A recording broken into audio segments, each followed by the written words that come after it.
Welcome to Sunday Showers from the Source. My name is Patrice Hunt, and thank you for joining me this Sunday. I'm not sure if I've said this on the podcast before, but my grandmother is a church musician, and I was raised by her. I mean, to this day, she's been a church musician all my life. She's 81 years old, and she still plays every Sunday for two churches. So that means that growing up, I was always at church. I was at Sunday school, Bible study, BTU, youth meeting, Bible school. As a matter of fact, I went to multiple Bible schools every summer. I would go to the Bible school at my church in the summer, and then I would go to Bible school at my friends' churches too. So we would all hang out there. But I said that to say that growing up in the church, I've heard all the mainstay stories from the Bible, like Daniel in the lion's den and David and Goliath and Zacchaeus was a wee little man was he, all of that. And Shadrach, Meshach, and Abednego. And like hearing all those stories, the thing that amazes me is that now that I'm an adult and I go back and read those, when I'm reading my Bible and I come across those stories again, that it's still things that God reveals to me and puts emphasis and focus on that he never put on before. Any of the other times that I have read them. And so even though I know the stories verbatim, I could tell you the story, off the top of my head, but it's still stuff in there that he'll illuminate during different parts and time in my life. And so this a couple of weeks ago now, I reread through the story of Shadrach, Meshach, and Abednego. And God like illuminated two things right then and there. I should put that on mute. God illuminated two things for me right then and there in the midst of me reading. And if you don't know the story of Shadrach, Meshach, and Abednego, it could be found in Daniel 3. And it's really just the story of three guys who were put into exile in Babylon when the King Nebuchadnezzar came and took the Israelites into exile into Babylon. Daniel and Shadrach, Meshach, and Abednego were a part of that group of exiles. And so King Nebuchadnezzar had a dream, and Daniel interpreted the dream, and it was right. And so because the king was so grateful to Daniel, he decided to put him in a position in the royal cabinet and in his palace. And so Daniel was like, oh, well, bring my boys along too. And so he did the same. So that's how they kind of got in on the radar of King Nebuchadnezzar. Well, sometime after that, King Nebuchadnezzar decided that he wanted to build this 9-foot tall statue of gold and that he wanted everyone in Babylon to worship it. So I think the way my Bible says is there were some astrologists who were kind of against the Jews, and they came and they told King Nebuchadnezzar that Shadrach, Meshach, and Abednego were not, like when he called for them to worship the statue, that they weren't doing it. They weren't bowing down to the statue. And so what they were supposed to do is like they were supposed to hear the music, and then when they heard the music, everybody was supposed to bow down. And so King Nebuchadnezzar summoned Shadrach, Meshach, and Abednego to him, and he was like, hey, why is it that I told everybody, to bow down when they hear the music and y'all not? This is not a request, it's a requirement. Y'all bow down or else you're going to be put into a fiery furnace. And so Shadrach, Meshach, and Abednego were like, no, bro. So the king was like, I'm going to give you another shot. I'm going to play the music. Y'all going to bow down. We all going to be good and you're going to go about your business. But if you don't bow down, I'm putting you in the furnace. And so Shadrach, Meshach, and Abednego was like, no, we're not going to do that. We're not going to bow down to you. And not only that, we don't have to defend ourselves, because our God in heaven, if you decide to put us in that fiery furnace, he'll save us. He'll rescue us from you. And if he doesn't, then we still won't bow down to you. And so to that, King Nebuchadnezzar was like, all right then. And he had them not only light the furnace, but light it 7 times hotter than it's usually lit. And then he got his strongest soldiers to come and bound them and put them into the fire. So that happened. And the crazy thing about that is that when they did that, the soldiers that were putting them in the fire died because the fire was so hot. That should have been red flags right there for King Nebuchadnezzar. Like, oh, hold on, something's going on, because I'm trying to put them in the fire, and the people who I'm having to throw them in there are dying just because of the heat that's coming off of it. And so, but they get put in there, and then Nebuchadnezzar is looking, and he's like, "Didn't I throw 3 people into that fire?" And his servant's like, "Yeah, that's you threw 3 of them in there." And he's like, "Well, why am I seeing 4 people walking around unbound, and one of them looks like the son of the gods?" And so, at once he saw that, he was like, "Shadrach, Meshach, and Abednego, servants of the Most High God, come out." And so they came out, and all his servants and governors and all the other people that were in his royal court and around were like gathered around them, and they noticed that not only were they not burned, but their clothes weren't singed, their hair wasn't scorched. As a matter of fact, they didn't even smell like fire or smoke. And so to that, Nebuchadnezzar was like, "Okay, your God is real. I'll take that." And so the 2 things that I learned from this lesson, from reading through it this time, the 2 things that God really just illuminated to me was, one, the only thing that was destroyed in the fire was that had them bound. And 2, God didn't let them go through the fire alone. So today's podcast episode is called Through the Fire. Now it's football season, and my favorite thing to do, well, I wouldn't call it my favorite thing to do, but my husband enjoys it when I'm sitting next to him as he watches football. So what I like to do is be very, like, just get up there and just use it as a time and day of relaxation. So this past Sunday, I got my charcuterie board, and I took it up there and I put it on the TV tray table right next to me in my chair, and I reclined back and got my cover. My chair is right under the vent because, I like to be cool. And so I put the cover up over my shoulders, and I kind of snacked and napped. I call it sleep watching football, which means I wake up for a few minutes, look at the score, and I turn over and continue with my nap. So needless to say, when that happens, I'm well rested, relaxed, and comfortable. The thing about it is I don't like being uncomfortable. That is one thing. I don't like to be uncomfortable. And ain't nothing more uncomfortable than being hot. I am going through menopause right now, and there is always a fan within reach. I have fans in my purse, fans in my car.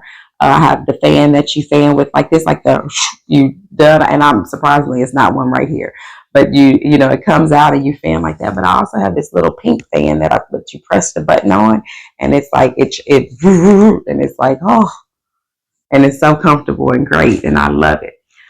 Because like I said, I don't like to be hot.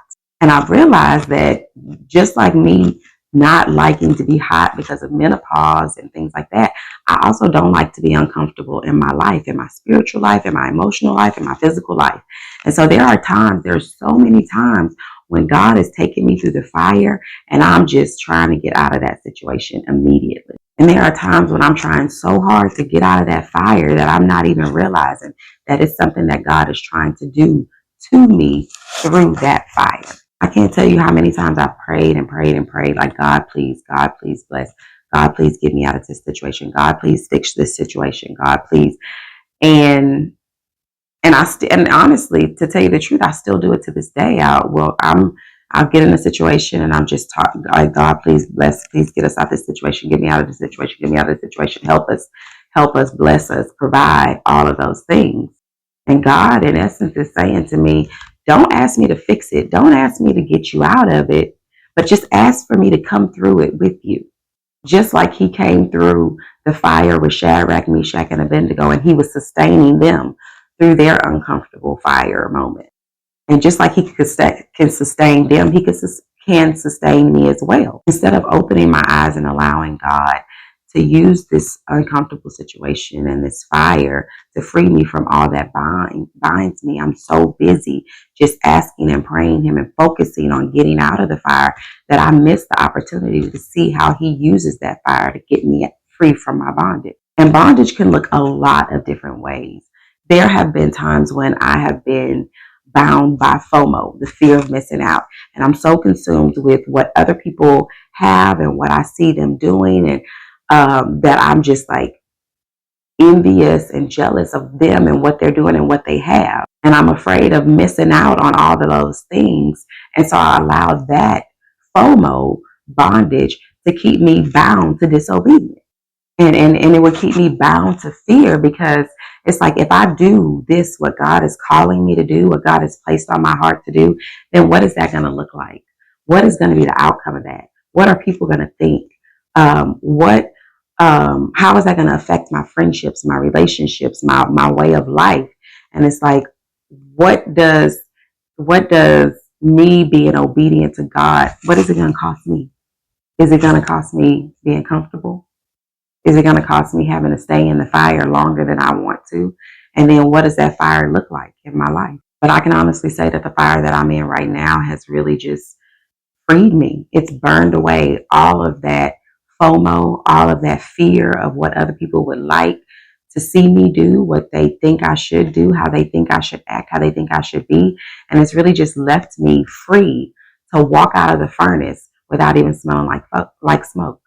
My youngest is 7 years old, and what he's supposed to do when he gets out of school is come home, um, get his flashcards, bring them to his dad or I, and go over his math facts every day, regardless of what other homework he has. That's like definitely what he's supposed to do. He's supposed to do that and then read for 15 minutes. Those are the two major things he's supposed to do. So but for some, he doesn't like to do it, of course. So when he gets home, he tries to do everything else. And every day he gets home, he's like, "Can I watch TV today? Is today a TV day?" They can't even watch TV most of the week, but on Fridays they can, but they can't watch it until 5. And so what usually happens on Fridays is he'll come home and be so consumed with the fact that they can watch TV, that he'll just constantly ask, "Can we watch TV? Can we watch TV?" But the thing about being able to watch TV at 5 is that you have to take care of your responsibilities first. You can't just come home and do nothing until 5 o'clock and then turn on the TV. You have to do your homework. You have to make sure your room is straightened up. You have to make sure you've done your 15 minutes of reading, all of those things before 5 o'clock so that you can turn the TV on. And me being the parent and being older, I'm like, common sense would say, come home, hit that door, and then let me get my flashcards, go over the flashcards, let me get my 15 minutes of reading out the way, and let me get my shower, because I can't watch TV anyway until 5. So I might as well get all this stuff done before 5, so that when 5 o'clock comes, I'm in the perfect position to just be able to watch TV. But somehow he just lollygags and waits around, and then he just is like upstairs playing or doing whatever. And when 5 o'clock comes, he's like, "Oh, I can turn on the TV." And I'm like, "Oh, no, you can't. Because you haven't come to me with flashcards. Did you go to your dad with flashcards? I didn't hear your echo go off. So did you set the timer to read for 15 minutes? None of that." And he's like, "But I want to read. I want to watch TV. How come I can't play my video game?" Or whatever the case may be. And it's like, you negated all your responsibilities because you just didn't even make it a priority, or whatever the case may be. And so because you didn't do all of those things that you're responsible for doing, then now you're delaying your blessing. And in this case, his blessing is being able to watch TV. And so because you did that, now you can't watch TV at 5 when you're supposed to, because you didn't do all the things that you were responsible for doing prior to 5 o'clock. So, of course, as his parents, as his mom, I know that math is foundational. So, in order to really progress in your learning of math, you need to have all the baseline foundational things. So, meaning, like, if you cannot move up a level, you need to learn how to add and subtract before you can go up to learning how to multiply and divide. But his thing is, he doesn't know that. He just knows that I'm trying to force him to do something that he don't want to do. And he'd rather be playing his video game, playing on the tablet, playing on his sister's phone, watching TV, doing all those other things, but not doing what he's supposed to be doing. But if I'm being honest with myself, I'm guilty of being just like him in my Christian walk. I'm so busy trying to get to the good part that I'm negating all those things that God is trying to do in and through my life. But God is an awesome Father who knows, just like I know as a parent, that my 7-year-old needs to study these math facts so that when he gets to school, he'll know them and that they can build on them. But God knows that in order for me to grow and to flourish, that He needs to allow me to go through these times of the fire. And that when He does allow me to go through these times of fire, that I'll come out as pure gold, like it says in Job, chapter 23, verse 10. And growing up, I think it's like gold, like yellow gold has taken, like, has come in and out of fashion through the years. And so it was a time period in there where it really wasn't in fashion. Like, you really didn't see people wear gold. You might see like white gold or silver, or, people were all about the platinum for a while there. And so because of that, I really didn't have a lot of gold jewelry. And so when gold started coming back into style, I guess I was like, oh, well, I want to add that to some of my outfits. Like, oh, this dress would look cute with a gold necklace and things like that. And so I was like, oh, I got to go to my neighborhood Forever 21 so that I can go get some cheap gold jewelry just to accessorize, because I like to accessorize. And so that's what I did. I went to Forever 21 and got me some cheap jewelry. But the more I started to wear it, I was like, well, I kind of want like at least one real gold piece. I have a real gold ring, but I wanted like a real gold necklace. And so my next door neighbor at the time, she had two gold necklaces, one with each of her daughter's name on it. She had twin girls, so she had one name on each necklace. And I was like, that is so cute. But I have three kids. I don't want to have to wear three necklaces. And then she's like, oh, no, they do it when you have multiple names on the necklace. And I was like, okay, I want to do that. And so I looked up, she told me the information for the place to go. And I looked them up and I saw that I could get all three of my kids' names on it. And so I was like getting ready to order it. And they were like, well, what type of gold do you want? And I was like, what you mean? They're like, do you want 14 karat gold, 18 karat gold? Like what? And I was like, oh, I hadn't really thought. I just was like, I want to go. And so then I was like, well, let me see, like, what is the difference? Because I didn't know what the difference was. And so what I ended up finding out is that 14 karat gold is only like 58.3% gold, and the other 41.7% is just like other metals. And so your gold is 24 carats. And so 14 karat gold is just like, of those 24 carats that could be gold, only 14 of them are gold. And the rest, like I said, is other metals. So I ended up choosing 14 karat gold, mainly because it's more durable. It was cheaper. But also, like, 14 karat gold can be made into different, changed into different colors. And so it was just different things. I ended up still going with the yellow gold, but like those were some of the factors in choosing the 14 karat gold, that it was more durable and it was less expensive. And if I would have wanted to do, say, a rose gold or a white gold, then I could have done that in 14 karat gold, but I decided just to stick with the yellow gold.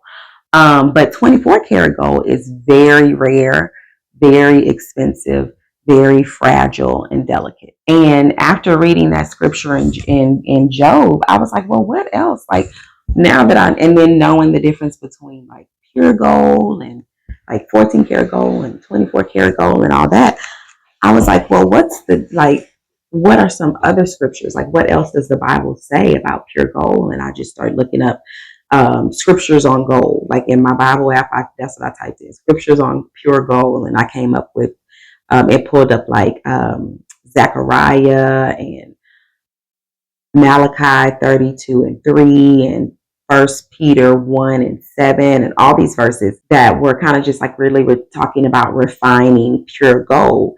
And I was like, well, hold on, like, because that's what it, like, whenever you say the pure gold, it was talking about being refined. And I was like, well, how do you refine? Like, what is, what's that? And so, of course, because I love research. If you don't know that, I love to like research and really dig down into a subject. And so that's what I did with this. And I looked up, how do you refine gold? And so what I found out is that you heat it, and you heat it to boiling, and then you the impurities rise to the top, and you skim off the impurities of the gold. But I also found that it is like virtually impossible to make like 100% gold. That is very rare. It's impossible. I think the closest they got to it, I think, was like 99.999, a bunch of nines percent, but never 100% gold. No matter how many times they tried it, they've not been able to do that. They've always been had to add some other type of metal to it. So they haven't been able to make anything with 100% gold. And the more I looked into the differences, I mean, the more I looked into the process of refining gold, the more I saw the correlation between that and God's refining me in my relationship with Him. And just like when you refine gold, you take out all the impurities and things like that. And just like how when Shadrach, Meshach, and Abednego were in the fiery furnace, um, that which bound them was removed from through the fire. When God puts me through the fire, um, it also burns away from those burns away those impurities and takes away those things that are keeping me bound and keeping me from serving Him fully and being fully obedient to Him. And so what He does is He kind of allows all of that to be consumed by the fire. Another way I'm similar to gold is that I will never be 100% pure, no matter what I do. The only 100% pure being to ever walk the face of this earth is Jesus Christ. But the more I allow God in and for Him to burn away all of those things off of me, the closer I get to that pureness of Jesus. And so the more I allow God to dwell within me, the more I follow in the footsteps of Christ, the more I trust and believe and read His word, the closer I get to being that 100%. So, though I may not ever get to that point of being 100%, I may be able to get to like 89% or maybe like 79.9% purity. But the problem comes in when God is calling me to strive to be 24 carats, but instead I am content with being 14. Meaning that He is wanting me to be completely and totally His. And I'm only willing to be 58.7% His, while 58.3% His, and then allowing the other 41.7% to be sustained or fulfilled by the world, by worldly things such as success, the worldly morals, worldly views, idolatrous actions, deeds, and desires, things like that. When I allow these worldly things to come in, it makes me resistant to being enabled to be used by God. You see, when I'm striving and getting close to being 24 karat gold, I am fragile. I'm delicate. And being fragile and delicate, I realize my need for God as my source, to be sustained by God, to lean and depend on God. So like I said before, when you have 14 karat gold, you are able to change the color, like I said about rose gold and white gold and things like that. And that's because, that other 41% is a different type of metal. And so because it's a different type of metal, it can change that you can, depending on what color you want it to be, you just change the type of metal that you're adding in with the gold. So when I am living a 14 karat gold life, I am allowing the other things that are in my life to change who God created me to. It change how I function. And instead of functioning and being who God created me to be, instead I have the appearance of someone and the representation of someone and something that is not what God has called me to be. And my ultimate goal is to be, like it says in Zechariah 13:9, it says, "This third I will bring into the fire. I will refine them like silver and test them like gold. If they call my name, I will answer them. I will say, they are my people, and they will say, the Lord is our God." So to get to that point, we have to have that same confidence as Shadrach, Meshach, and Abednego. We have to know that regardless of what we go through, regardless of what situations we're faced with, that our God can save us and bring us through it. And that even if he doesn't, it won't change our striving to be 24 carats. So even though what I go through may be hard, even though my fire is 7 times hotter, I can know 2 things.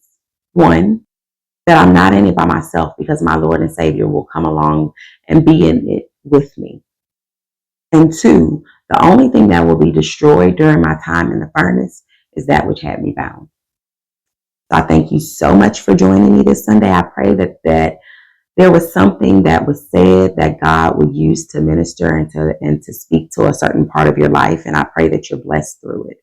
And I thank you so much again for joining me this Sunday. And I'll see you next Sunday. Bye. Hey, I hope you enjoyed today's episode. If you did, comment below. And if you'd like to hear more, please subscribe. See you Sunday.